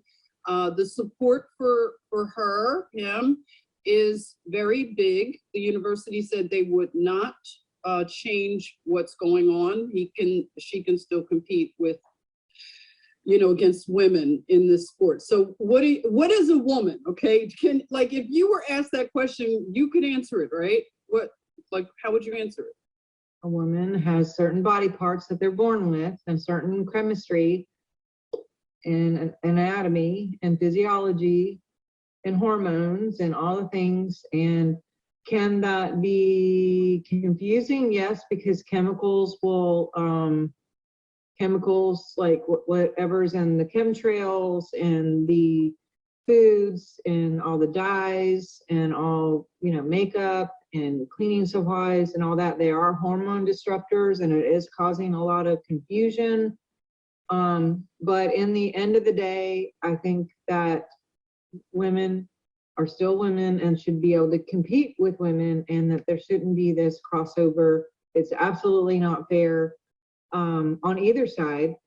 And I mean, I think if the roles were reversed, it wouldn't even be an issue. That's just my personal, and I'm with Kerry. I'm like, definitely go make your own damn Olympics or team or whatever you want to do and have fun with that. I'm not like anti anybody. Do you, like, everyone do you. But what I don't like is the promotion of it, the priming of it, the indoctrination of it, the whole like just basically, you know, even not wanting kids to think it's okay to have babies because it's gonna like somewhere cause problems with global warming or whatever the F they're talking about this week. You know, it's like, y'all, I mean, it's brainwashing on a level of whatever, and it's for the transhuman opportunity that is kind of on the cusp of where we're at, and they just want to make everything so benign that there isn't feelings, you know. And I look, I have a family member that I've known since was like 2-3 years old that was born with female parts, but when we would go anywhere or do something and she was there, she would swear that she was a boy, and she was like too little to know better, like very, very adamant that she was a boy. And back then, if we went to church or anything, there would be dresses. You had to wear dresses back then and pantyhose and all this shit. And it would be hell to have to go through and watch this person not want to wear a dress because they insisted they were a boy. And if they were ever introduced and said, this is my, you know, whatever, then they would stand up and go, no, I'm a boy, and wanted the haircut short. I mean, all the way from little, when no one had programmed anything, you know. And I know that they took her to like psychology stuff at like 5 years old even, and they even questioned her parents and said, like, did you guys like want a boy? And maybe it's like in her subliminal consciousness or something, or she, you know, maybe, and they tried to even blame the parents. But genetically, people can be born confused if there was any kind of hormone disruptor situations going on, and or like some of the vaccinations and different things that are literally causing things to turn off and turn on and shut down. And, you know, so I don't fault anyone. What I don't like is when they're like pushing it and making it cool and making all the celebrities doing it, and every single commercial and movie and everything has to like make sure that we have all the people that they need to represent and every little thing. And like, you can barely go watch a movie or a TV, anything, without like making sure there's 55 all kinds of relationships going on and all kinds of ideas of what everybody is, when that is so unnecessary. But they want to make it popular and glamorous again, and it just goes back to the brainwashing thing. That's just my 2 cents. Whatever. Thank you. All right, Laura, what is a woman? Is that like a really hard question? Man, this is such a great topic. I'm just like so fired up here. And I love what everybody has been sharing. And I'm going to kind of wrap it up with some things that we kind of brought up earlier. I mean, to me, the most important thing is that a person is true to themselves instead of trying to fit into, you know, any kind of defined roles, any kind of social engineering, any kind of like answering to what the television told you, or what even your parents passed down to you, or what the latest trend is based in where we might be culturally. We don't have to answer to that. We have to answer to ourselves and be sovereign and determine, like, what does it mean to be ourselves? And I think body issues people are going to have no matter what. But when it starts to become like this sort of like political like movement of like, oh, there's sensitivity to these people's issues as far as gender confusion. Well, you know, I mean, we all have issues, right? There are people that are in their physical bodies as male or female that have, like, for women, for example, body dysmorphia or eating what do you call it, eating disorders. And for men, like maybe they want to pump up their muscles and they're, you know, what size, and sorry. And, you know, it's like people have issues, okay? You know, and so issues is that you don't know if you're a chick or, I mean, a boy or a girl, you know, whatever. But when you're a child, children are androgynous. I was totally a tomboy. And I remember one time my sister put gum in my hair and I cut all my hair off. And I couldn't get it out. And everybody thought that I was a boy, right? So then I went to a YMCA overnight camp and I told everybody my name was Chris. And I was totally like the dude, right? And I played like with all the boys and they like thought I was like the coolest dude. And I was like, just like we're totally on the same page about like Tonka trucks, race cars, like everything. And just playing sports. And then my mom came and picked me up and it was like, Laura, you know, no, Laura. And I'm like, oh, sorry, you guys. And then I left. And I knew it was an overnight camp and I kind of felt bad. I'm like, you know, I didn't mean to trick them, but it's like everybody like, are you a boy or a girl? Because I had short hair. So anyway, I was like a total tomboy and, you know, now I'm a mother of two and I'm married to my husband. And it's like, if that projection, if that indoctrination, if that sort of over focus was put on me, like, oh, maybe we should give her, you know, let's like put a microscope on that and like inflate it into this very awkward thing, that would have been horrifying and terrible. And I'm just glad that like, I just, you know, moved through it and just like had fun with it and came out the other end, you know, and I wasn't like, you know, your typical maybe girl, but like I had nothing against those that were. I was the kind of person that could be friends with everybody. I don't care if you're a cheerleader. I don't care if you play with Barbies. Maybe I'm different, but like, what is the common thread? It's like, we like to have fun and we love each other. And so anyway, so the false sensitivity that we see that's trying to address these issues makes me want to say, well, guess what? I identify as a hawk, so I shouldn't have to pay my taxes. Yay! I'm a dolphin. I identify as a dolphin or a whale, and I don't know how to do these things. So, you know, you're gonna have to like let me go. You know, if you're gonna be this sensitive politically, then, you know, handle like those of us that don't know what the F, all that shit's all about. I love it. I love it. Thank you. I'm a dolphin too. I'm with you. Yeah, And we shape-shifting, and we're a hawk. We're all these things. You know, we're nature driven. I just wanted to say one more thing about war. I am a warrior, and I will fight any battle when it comes to protecting children, when it comes to protecting this earth, when it comes to protecting community, women, men. You know, divine, masculine, feminine, and like everything that's important. But I will never fight in a war for somebody else because I know that there's something hiding behind it that I do not agree with, you know? So I will not serve somebody else's war. I'll serve the ones that are soul-centered, that have to do with what I know in my heart and soul are the kind of battles that are worth it. And that's what us warrior women gather together in resonance in doing, because this is the badass patriot warrior plan that we are, right? Thank you, Laura. Okay. Thank you, Laura. Yes, thank you. Okay, Kerry, we are on the edge of our seats with, I need to know what Kerry says. What is a woman, Kerry? Well, okay.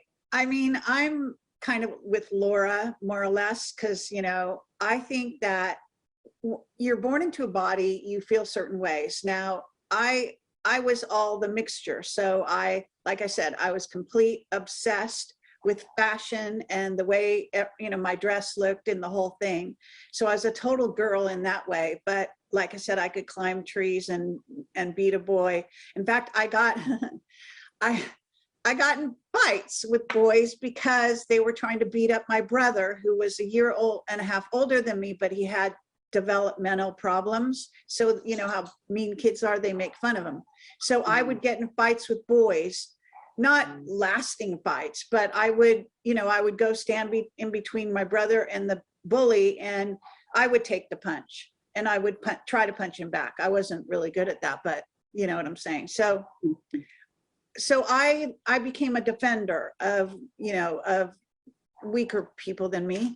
And I don't, you know, I think that women are known for that as well. We're tigresses, right? We're mothers there's nothing like a mother when she gets her, you know, dander up and there's something that she doesn't like that's happening to her kid or whatever.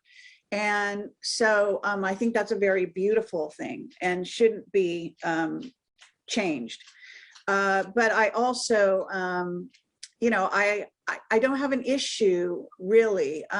Now, what I don't like is they're trying to make people, like you say, go into these funnels. So they can't just say, okay, whatever you are, and then just do a movie, and then it's the meaning of the movie, and who cares whether the person's gay or straight or whoever, whatever they are. Instead, they have to like make a big thing about it, right? And then they have to try to, you know, like you said, every Hollywood movie, and like I don't know what it is right now, but for the last couple of years or 3 or 4, it seemed to be nothing but gay kisses, people kissing gay couples, right? So I guess they were getting theirs in after all the years of never getting to do that on the movie screen, or whatever the thinking is, you know, because there is a large gay population in Hollywood for sure. So, you know, I don't have like these issues so much as people do. I don't, when you say what is a woman, you know, what is a woman? Yes, soft, nurturing, all those beautiful things. Because I think of what is a woman, it gets surrounded by the feminine, sort of natural, what do you call that? It's not, it's the opposite of testosterone. It's called whatever it's called. Estrogen. So it's like that's the natural hormonic balance between what's man and what's woman, as far as I know. And the anatomical is part of it, but it's not the whole story, obviously. So it's behavioral, you know, it's a consciousness, and it does affect your consciousness, the amount of those hormones and so on and so forth. So I don't think it's a big mystery, you know, and you can say in majority of, you know, there is like a majority of a sort of feminine thing that goes with them being female, okay? And then there's a majority of what goes with men, but there's plenty of people that have always fought. In fact, my brother fell in the middle ground, right? So he wasn't good at sports. I was, you know, he couldn't, you know, he didn't fight. I did, you know, so, you know, that was that, you know, just his proclivities were not like along those lines, but mine were. But on the other hand, he, you know, he wasn't like feminine like me, like feminine, like, you know, whatever. And so I guess what I'm saying here is that I think you could say, what is a mother, you know, and then a female who takes care of and nurtures her child, but men also take care and nurture children. Women, I don't think men should be having babies. I don't think they should be transforming their biology, you know, and changing it. Now, that's just my point of view. I don't think it's probably even healthy to do that in the end of the day, but I understand the drive to do that. Like when you're somebody who, what the hell is this? Oh, when you're somebody who, you know, trans people who grow up at a certain way, and they feel like you were telling about that little child who grew up and thought they were more of a man. My sister, Lori, she was a little bit more boyish. So but she didn't want to be a man. I mean, say that she was a man, but she did hang out. She became the only female carpenter in a certain city. She, you know, was very proud of it. She would hang out at bars with all the guys, you know, like that. And I think, you know, at a certain point, she even got raped. I mean, I'm sorry, you know, I don't know if you're not supposed to say that, but, you know, because when you're in a boy's world and a man's world, you get exposed. That's what happens to the women that get into the military. You know, these guys are, you know, some of them, the testosterone kind of thing, they're super male. So we have this dichotomy in our culture. It's a yin yang universe. It's a system of polarities, but not to say that there's not a lot in the middle that are variations on the theme. And that's what makes humanity beautiful in a sense. So I don't like legislation other than allowing, but I don't think you should say, oh, you can't call yourself a woman, or you can't call your, you know, there's these rules coming out where you're not allowed to call yourself certain things, or I don't even know. I can't even follow all that stuff, you know? So yeah. I don't think there's a clear set, other than you could say, okay, anatomically, a woman looks like this. Testosterone versus estrogen, she has, the majority of the women have this percentage. But if you're talking about a specific woman, then it could be all over the map. It could be whatever she is, right? So I think that humans are having trouble right now. Like, this is a general thing. Humans seem to be having trouble defining themselves, understanding what's true and what's not true, bringing truth forward. So what we're looking at really more than anything is a sort of a very bad handling of bringing to the surface quiet, secret, rebellious elements that haven't been outed sufficiently. They started to get outed more so. I mean, we go through these periods in society. So in the 1920s, it was more risque. Then it went into more of a, stayed, like the 50s was a very staid society in certain ways, and in certain other ways, it was a real exploration of female sexuality. So it was kind of cool in that way, I thought. And same with the 40s. And, so I think these are trends, they come and go, and that's where we're in this kind of, exposure. But why they try to legislate things and they try to force, people to act along those lines. And I that's the thing you're trying to get away from, I thought. You're trying to have more freedom, not less. And what is this? What is, why is that society constantly trying to become less free right now? I hate that. So I don't know what I think it depends on the woman. What is a woman? We know anatomically, it's obvious, right? And then beyond that, whatever. It's how you define yourself. If you're a female anatomically, if you're in between, well, then I guess you're not a woman, huh? I mean, you're something else. Be yourself and love it. You don't have to call yourself, man, woman, trans. Doesn't that kind of cover most?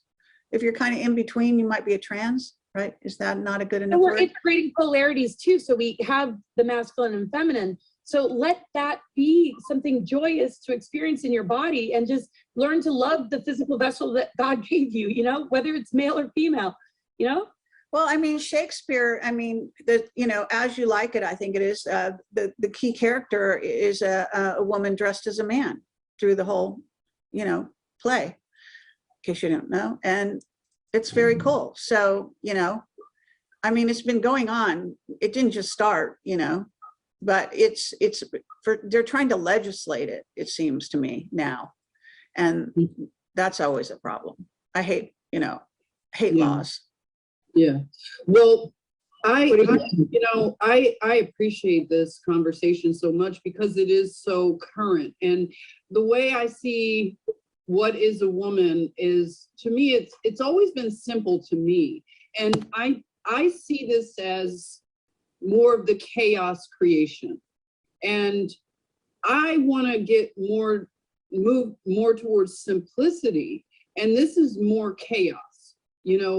I think we all could take a child. They naturally know things like that's a guy, that's a man, that's a woman. Just simple things. The people that fall into the middle, as maybe it's described, or the fringe or whatever, I don't think that a whole culture and society should be changed and transformed just because of a minority of people who are having issues. Now, as a nurse, I have taken care of patients over all of these years and the different trends with this issue of gender identity. Now, I see them when they're having their crises, not when, the media is trying to tell everybody this is a great choice. You should definitely go towards that choice. They are actually, in my opinion, they're creating more confusion in younger children. Like you all just said, was it you, Laura? You said I played with the boys' toys. I climbed trees. I was the same way. I climbed trees in dresses. Yeah, and I had a doll on my hip sometimes, and sometimes like animals. It's just like exactly. Yeah.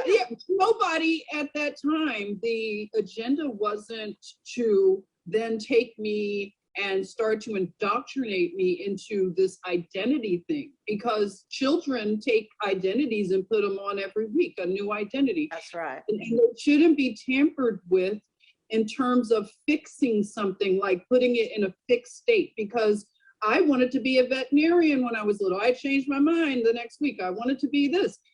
Children are going to change, and this is not responsible. So whatever an adult is having issues with, that's their issue. If they want to identify with something, we've always been okay with that, in my opinion. I don't think anybody's going out. I don't think those figures are true, that people are going out and harassing and it's hatred. We don't hate them. Nobody is hating, or nobody is afraid of them. We just want children to be left alone. Leave the kids out of it. That's my point.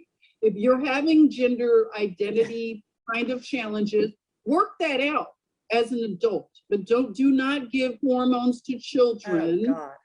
Do not have men inside of Korean spas in downtown LA with their, male members out for children to see. That's not appropriate. And, I just want to end on this, because I want us to definitely pick up again on some of these things. And I want us to leave off on, I want to kind of go around and just get a final, because I wanted to just show that with the Leah Thomas thing, Leah Thomas is getting support, actually. I saw it's like a feminine or feminist, I think it's called Her.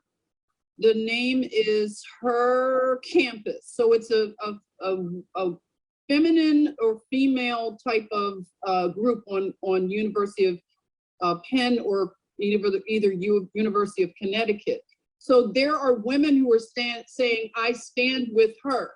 So it's a lot of I'm standing with people, and you have to show this, like you have to make these choices and stand.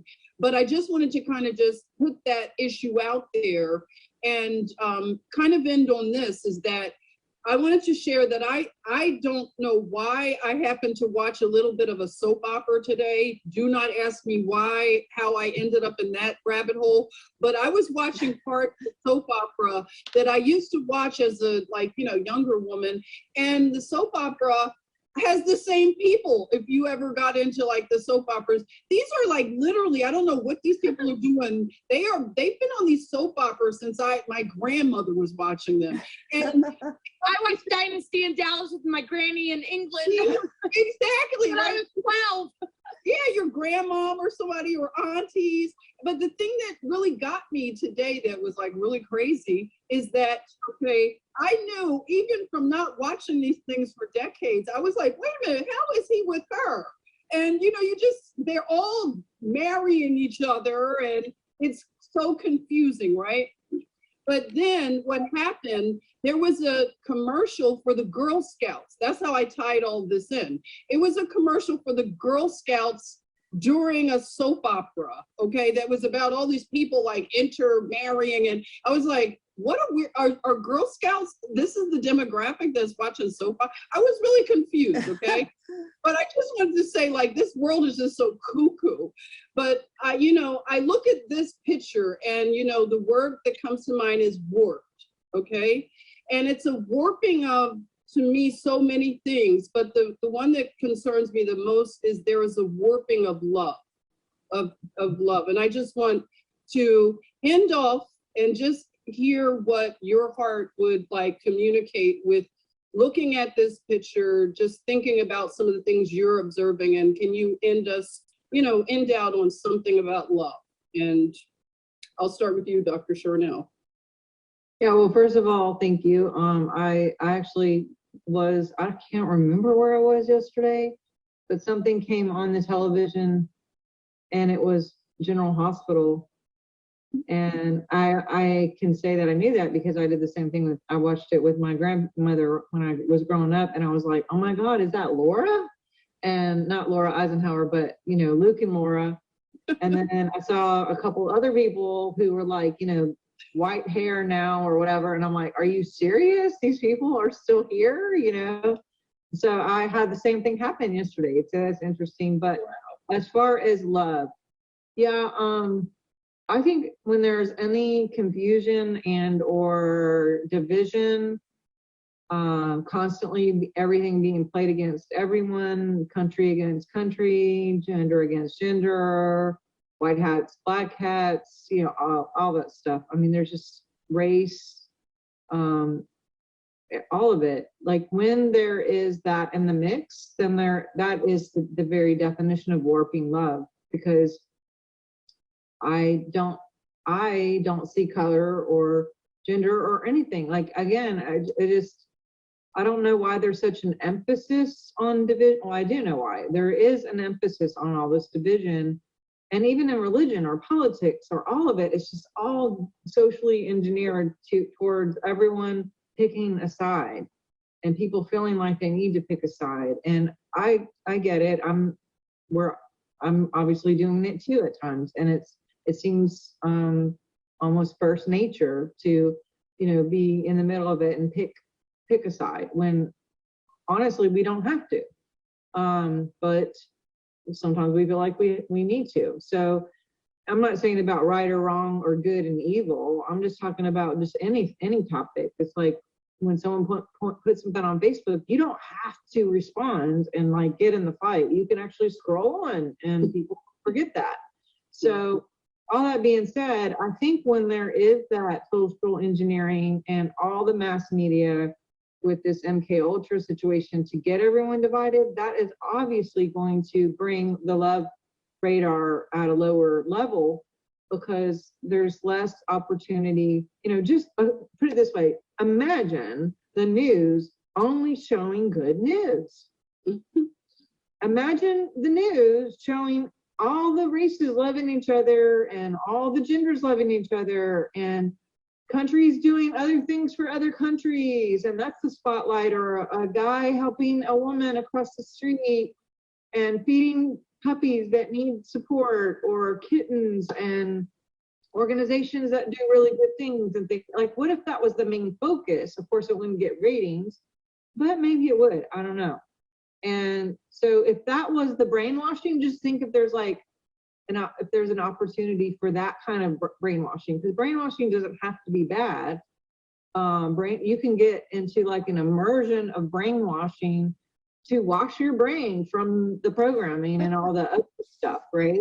And I feel like I have to do that almost, just because the stream that goes this way is so much, or that way I should say, is, you know, a mass amount of negativity, a mass amount of unlove, a mass amount of segregation, religion, division, all the stuff.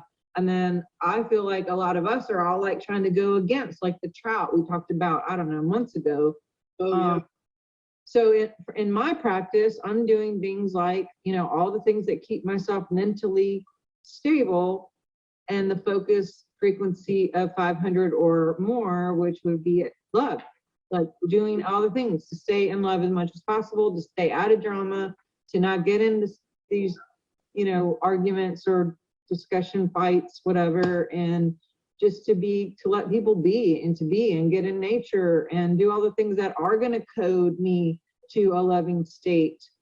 Otherwise, you know, I think we could all just jump off bridges and call it a day sometimes, if we would just be so crazy with everything that's going on. You know, maybe all of you guys watching are fine and everything's hunky-dory, but for me, there's a lot of stuff that goes on, and there's a navigation of all of that, going through the trenches of staying stable and sane and in a loving presence to radiate love when there's a mass amount of anti-love going on, you know, or if it's maybe only 3% anti-love, they're magnifying it on movies and TV and whatever to look like everyone really hates each other. And I mean, even with the hurricane that came down here, there was a hurricane that came down, and they were showing, sorry, my dogs are all barking. They were showing like racism fights and stuff in the middle. And I was like, are you kidding? Because I live amongst all kinds of different colored people, and we're all helping each other, and that's not on the news. Like, why? You know, they were showing weird stuff that they wanted to like hyper focus on to get everyone to think, oh my God, even in the middle of a storm, people are bad, you know, and it's like, oh God, there are freaking good people. There are good people. We are good people. There's so many good people, but they're just not focused on, they're not magnified. And if the magnify and the focus was be on all the good things and good news, and that's what we thought about, there would be a mass amount of love. And we would all just be like, look, what can we do to make more love? And, you know, that's my 2 cents. Yeah. That's beautiful. Laura, look at this warped record right here. You know, it's like this warping going on. What do you think about the warping, and what is your idea about love these days? Oh, I mean, this to me is everything that we're healing. This is what is going to activate our dormant DNA, because our dormant so-called junk DNA is actually all about love. It's the integration of polarity. It's the alchemical marriage, the hierogamic union. It's the that true love restoration that we feel within ourselves. And it's so funny, you know, you guys talking about like soap operas and stuff. And I'm just gonna kind of like go back into all that. Watching soap operas, right? So I brought up watching Dallas with my granny in England when I was 12. And I remember Mitch Cooper, right? So then go to 2011, living in Ventura, California. My boyfriend at the time tells me about this man named Lee McCloskey, who's this profound artist who lives in Malibu, California. And he paints about Sophia, the goddess, and the divine feminine, and the Christ energy, and the mythologies of all of it. And he doesn't use a canvas, and he described it to me, and I was just like, what? And he goes, yes, his name's Lee McCloskey. No, by the way, he played Mitch Cooper on Dallas. He's an actor, you know, he's been on Santa Barbara, or like, I can't quite name all the different soap operas that he's been on, but he's been in movies. And I'm like, seriously? And like, he was like, yeah, I'll take you out and like go visit, and we'll go to his house. So we drove out, I went to his house, and I walked up the stairs, and like literally my life changed forever, because everything that I'd always been about or tapping into about the divine feminine, masculine, what's going on the planet, you know, the emergence of, you know, the goddess energy, not as a figure, but as like a planetary consciousness that is just streaming through all powerful women, you know, any woman, even the most downtrodden. I mean, but the power that can lift, you know, the most traumatized and abused woman, you know, up, you know, the rising of the divine feminine energies. When I walked into his house, it was just like, it was that whole story of going into that underworld and like rising, and like you go up the stairs, right? And the way he described it, he takes you on a tour, right? So anyway, to make a long story short, which I could just, it's like my favorite story. I would go there regularly when I lived in Ventura. And he had this place called a salon where we would all like gather, and we would talk, and we'd open up books because he had a library. And we talk about, like, he has the most phenomenal tarot deck I've ever seen in my life. And we go through one card at a time, and we all go around and share our thoughts about it. I did that for like a couple of years when I was in that area, and just his beautiful wife and family, and they faced the Malibu fires, and I was like right there with them, like not in geographic location, but like I'm over here in Montana, just like feeling all that, and just like, you know, like that place almost burned down. And like, you know, Lee and his wife, and they were just like, and another guy named, he was on LA Law, and also Santa Barbara, the soap opera, right? And he used to go to those meetings too, right? So these soap opera folks that are badass, like he was also on LA Law, AJ. It's like I get so excited when I this stuff. It's like I might miss a few things, but anyway. So I've been just very connected into all that ever since, and still am. And I created his Facebook page and created the Return of the Divine Feminine Facebook group, which is now, just because of all the bullshit going on, but I featured his art. I actually have it on my website, and I put it on privacy because sometimes, like, because my path is so insane, I don't want it to have any repercussions on them. So I'm very protective over them, but I do have a link on my website of his art, all his videos, the tour, like that you can experience going into his Malibu home. that is a masterpiece. I told him it's like, this is beyond the eighth wonder of the world, right? So, so to me, like the question of love, you said, it's just, I think this epicness of, I keep using the word epic lately. Every day's epic. It's like, it's okay. And like with, you know, what Sharnael said as well, it's like, there's so much beauty. I mean, like recognizing these things. It's like, I used to say to Lee, I'm like, I can't believe, like, you know, because I mean, this is a good chunk of about 10 years or 11 years that I've been, you know, friends with him. And I've interviewed him a lot. I've been to his house a lot. Even my father came there. And I mean, I've got so many stories about like my connection. I really feel, you know, like a part of, I mean, like really close after all this time. It's just like, wow, I just can't believe like more people aren't turning themselves onto this. It's like there's like a wall when it comes to like the essence of the goddess or the divine feminine, or all how it goes into all these like different territories of archetypes. And it's like so mind-blowing. There's no way I could put into words tonight. And I just like was making a few notes. I mean, we're, you know, it's going into Lilith and like so our DNA fabric, I feel is like been like uncovered and sort of threaded throughout his house and land in that area of Malibu. And it's beyond a treasure. And to me, it's the pinnacle of the most sacred temple on earth of like what it's all about and what's emerging. And he has spent his life since 9/11 painting this emergence that is going to ripple out all over the world.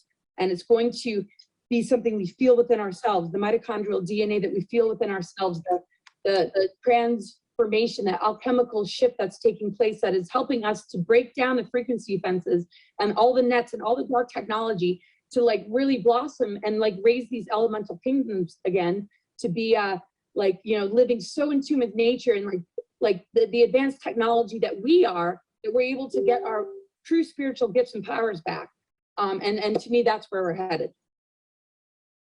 So you guys know Lee McCloskey, he's just like, I mean, I just sit there still to this day, just like weeping and like looking at his pictures, just like, oh, like, Lee, I love you. I love Carla and their whole family. They have the most adorable grandchildren now after surviving that Malibu fire. And it's just like, that is like, this keeps me going. And like, anybody who exposes themselves to it, you'll feel so lit. You'll feel that medicine and you'll feel it in your own like cells and in your own heart and soul and DNA. Yeah. Wow. Well, thank you, Laura, for sharing. I know you are very passionate about the art. You shared some of that with me like last year, or has it been 2 years? The time has been flying, but thank you so much. And ending off with you, Kerry, what is your, you know, perception of the warping of things? Do you see it as a warping? And what are you feeling in terms of love and bringing love into this equation where so much division and fear and hatred and whatever? What's your take? Well, I guess I just see that that people are living their own realities, and that a lot of people are sort of, I guess, putting an overlay on everything, and then they blame the world or something. And I think that the reality is that a lot of people are making choices. And I think love, at least at this time in this day and age in the world, has to be more about acceptance than, and not trying to punish, like to get away from this, I don't know, punishment paradigm. And unfortunately, because we're in such a dark time in terms of, yes, the light is coming out everywhere, but the darkness is also being exposed. So the darkness was always there, but it wasn't exposed. So as it comes out, it does sort of warp people's view of reality, even though, like I said, it's been here. And sorry to say, guys, it's going to be here again. I mean, it's going to continue. It's the yin and yang, the light and dark the polarities that are part of Earth and this dimension, and actually go up through the dimensions, okay, up to a very high dimension. So being able to balance that in yourself, okay, and in your perceptions of what's out there in the world, I think is a big challenge right now. And also not seeing the other, whatever that other is, as enemy. So people are wanting to like legislate the hell out of things, force you to take a jab, force you to do this, force you to mask, force you. And it's brought up in me, you know, being of the rebel that I am, feelings that I had to actually deal with, having to do with, I don't even own a gun, but if I had a gun, sometimes just wanting to go shoot certain people, like, let's say Fauci or Bill Gates or whoever the, you know, person is that I just think is ruining the world for me and for everyone. Now, then I had to look at that from a spiritual point of view, that that's not really in keeping with my normal spiritual values. So then I had to balance that, right? I had to really talk to myself during these last 2 years and you know, then look at these people that are, believe me, in my view, absolutely certifiably insane in every sense of that word, okay? And realizing that I had to just love them the way you would a child who is doing something insane, okay, that you don't think is good for them, you don't think is gonna work out well, and they don't want to hear your opinion of it either, okay? So it's love on a different level that I see, and that's required of humanity at this time. And therefore, you know, you can see where, okay, Ukraine, yes, there are people having their houses destroyed and this and that, and there's a ton of refugees. Even now I'm wondering, well, maybe they're just using this as an excuse to get the hell out of that country and go somewhere else. In other words, I know that sounds kind of superficial, but it's just that a lot of these places are not very nice places to live, and they're not very, and they've always been horribly dark. There's a lot of darkness in some of these Eastern European countries, I have to say. So I don't know, you know, I'm not trying to make a value judgment. I'm just throwing out the notion that there are also films of like perfectly nice streets, like even in the Donbass, I think it's called, what is it called? Donetsk is the city, where you've got this, and he's a reporter. He's actually just filming and driving along, and it looks perfectly fine. And yes, there are some bombs in the distance, but he's driving his car, other people riding their bikes, so and so. Again, this idea of living with war for 8 years. So all I'm saying is that, yes, we have these labels, you know, and I'm guilty also of saying, okay, this one's a Nazi, and this one's a, you know, whatever, a Democrat, and this one's a Republican, supposedly, and this one's a, you know, all that kind of stuff, Rhino, or, so a lot of labeling, right?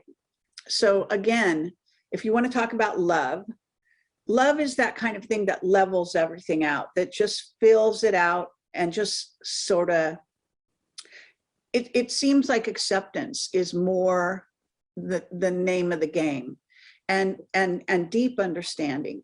And I think that's what's going to be required of humanity going forward, because we're coming into a time where there's going to be a lot of emphasis on punishment. There's been tons of crimes, and then you want to punish everybody. And I've never been able to really get on board with that notion personally. I'm not a vindictive person, and I don't care to, you know, I don't even think, I mean, I don't think jails are the way they should be. I think a jail should be a place of recovery for someone who's been ill, if you will. Absolutely agree. Wow. You know, and so I think it should, I once was watching a film that was showing us, was somewhere like Norway or Sweden, and they had these prisons, but it was out in the country, and you had a little house, and you were isolated, yes, and there was some kind of, I don't know, maybe far distant fence type thing or whatever it was, but basically, and then you had a craft, then you did it, and you just, basically your job was to meditate on your life and to improve yourself. And a lot of people do, against all odds, improve themselves incredibly in these horrible jails that we now have. But why should anybody think that that is a good solution for a criminal to go into this, I don't know, 5x8 cell and torture? What about torture? You know, I'm so concerned over this. You know, I was watching this film about Guantanamo Bay and how a 9/11 so-called terrorist ended up to be completely innocent, but they tortured the hell out of him for 14 years. I mean, we've got lots of places like this, not just a few. It's horrible out there. So these are places where, why is it that humans want to do this punishing thing? You know, eye for an eye, do, you know, all this kind of stuff. I mean, it's just, it's so wrong, because if you understood that you're going to live lots of lifetimes, and you understood you were a soul first, having a material human existence, then you might want to look at it a little deeper. And it doesn't, you know, you can torture the body to death. The mind is not going to change. They will say anything you want them to say. I would do it. You know, you're going to torture me, I'm going to sign anything you can say. I'm a this, I'm a that. I don't give a shit, right? Just stop the pain, because I don't want pain, right? But I just, so I know it's a strange thing for me to go in this direction, but I don't know. I just think there needs to be more love. Creates acceptance. Okay, if you begin to love, come at it from a completely different angle, whatever it happens to be, and then start to understand on a deep level, where is this coming from? And that includes pedophilia, drinking blood, all this horrible shit. You know, we have got to get to a more elevated place with dealing with these incredibly dastardly, horrible crimes against humanity. And that's going to require an expansion of this notion of what it means to love and to be human. That's Dude, what I have to say. that's freaking awesome. Thank you so much. Wow. Wow. This has been a fabulous roundtable, as always.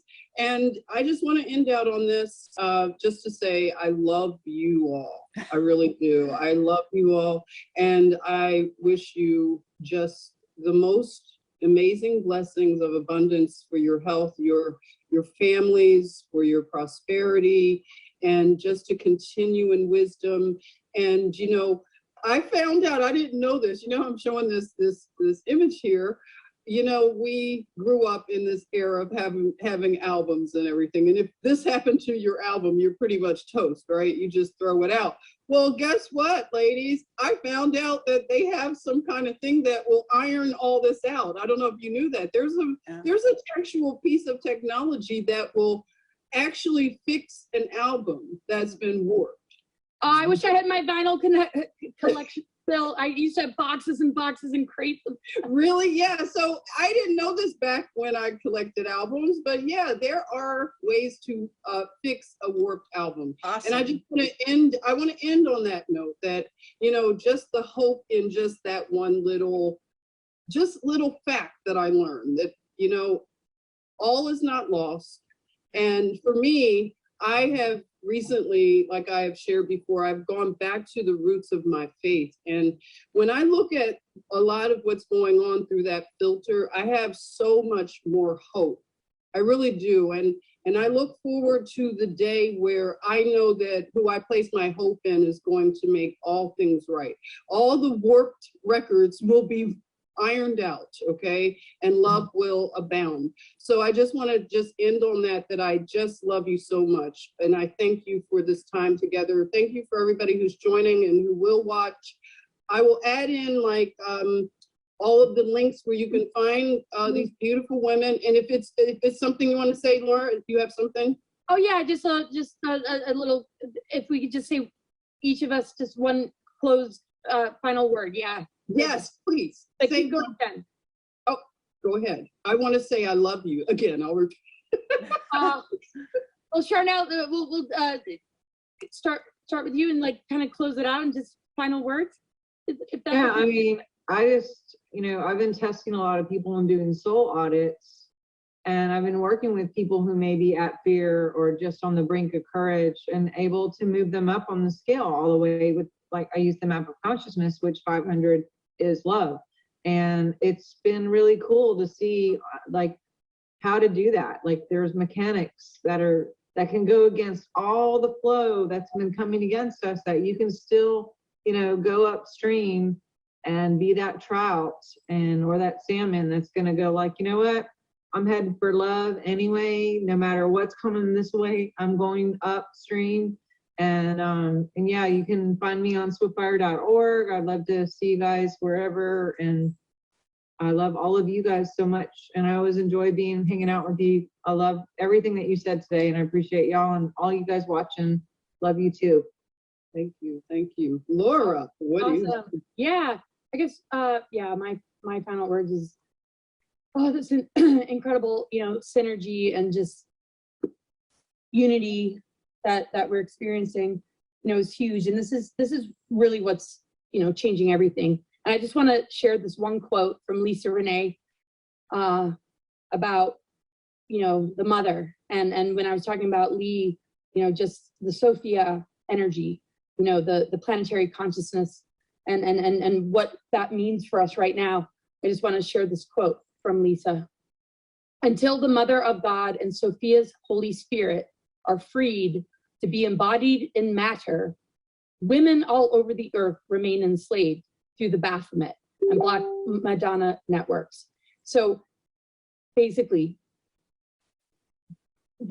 everything Kerry was talking about with just ritual abuse and pedophilia and all this vampirism and all the reversal grid technologies, all the dark technologies that are trying to invert everything and keep it in inversion, which it has been for so long. They just keep changing the way they go about it. It's master of disguises kind of thing, in the way that they kind of play that when we are really grounding and integrating this Holy Spirit essence of the Divine Mother in our hearts and in our souls, connected to the diamond heart that exists in the core of this planet. When we really do that and embody it, it is going to free all women that are enslaved all over the planet. The divine feminine within the masculine, it's going to set free so that they can begin to process how they've been thrust into war, how they've been put in the positions they've been in, and where that masculine energy has been traumatized and wounded as well, so that the sacred union and that divine template will blossom, and we'll see this beautiful love story fulfill itself. Just, you know, the happily ever after, you know, and it doesn't mean you're not going to have bumps in the road, but the thing is, when love is there, it's unconditional. And that magnetism, that soul connection can get through anything together. And it just literally is the fertility of the land and the abundance of the people. And we will, you know, blossom so fully outside of this system in ways that we can't even imagine. And that dark cabal and the matrix and all its tactics to make everything so difficult so that they can prey and feed upon it will be done. It'll be starved. It'll crumble. It'll neutralize. It'll be nullified. The mark of the beast will be nullified as this power surges through our hearts and souls, rippling out to the whole collective consciousness. And my website's cosmicgaia.org, and I'm keeping it updated, and I'm starting to travel again and do events this year, and lots of cool things I'm feeling really encouraged and inspired about. So check it out. Thank you. I love you all so much, and it's been an incredible roundtable today. Thank you, Laura. And Kerry, what ending word would you share with us, please? I think I've sort of said this before, but I think being the hero of your own life is really paramount at this time. Taking a standing for what you believe, being, as has been said in this panel, who you are, and living true to that. I think that's what the human experience is really about. And I think that redefining an understanding of what people bandy this word about constantly, which is God. So love and God are something that both get bandied about constantly. And yet do people really understand what they're saying with those two words? And in my experience, the last few years, I have just been horrified, I have to say, by the way people don't seem to really, they use God a lot all the time. Some certain groups, it's part of their culture, I guess, to use the word God constantly. And yet I don't get the impression that they even know what they're talking about. I just think, again, this sense of expansion, this sense of allowance, this sense of this is a place where, you know, spirits come to inhabit bodies, to experience in all different realms, and trying to restrict experience and put limitation on everything. I see a lot of that now. And also limitation on God.